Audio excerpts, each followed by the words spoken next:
Iaapela ni Senadora Grace Poe sa COMELEC ang bank. Ibig sabihin, yung buong COMELEC, sama-sama yung mga commissioner, yung pagkansela ng ikalawang dibisyon sa kanyang kandidatura sa pagkapangulo.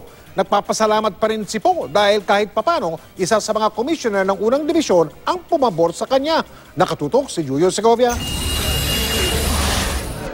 Hindi na raw nagulat si Senator Grace Poe sa desisyon ng COMELEC First Division na kanselahin ang kanyang Certificate of Candidacy sa pagkapangulo. Nagpapasalamat pa nga raw siyang 2-1 ang naging boto ng First Division kung saan pumabor sa kanya ang isang commissioner. Masaya na nga ako kasi akala ko magiging unanimous na naman against us. At least meron tayong isang nakinig at isang tumingin sa aming mga dokumento at ako'y nagpapasalamat sa kanyang pagiging patas.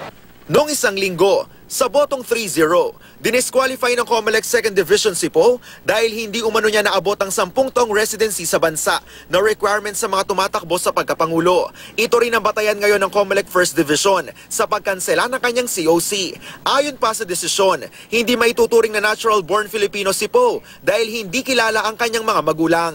Ibig daw sabihin, hindi raw tama ang mga inilagay na impormasyon sa COC ni Poe kaya nila ito kinakansela. Parang boxing kung ilarawan ng senadora ang laban niya kaugnay sa kanyang citizenship at residency.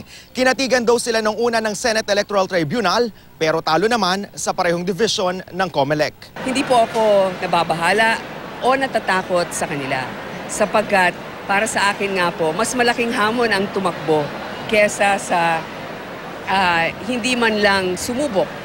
Umaasa ang kanyang running mate na si Senator Chis Escudero. Napapanig kay Poe ang Korte Suprema na may huling pa siya sa presidential bid ng senadora. Ang pinangahawakan namin sa Korte Suprema ay yung desisyon nila sa kaso din FPJ kung saan sinabi nila hindi dapat ilagay sa kamay ng ilang hindi halal na opisyal ng gobyerno, partikular mga maestrado ng Korte Suprema, ang pagpili ng susunod na Pangulo.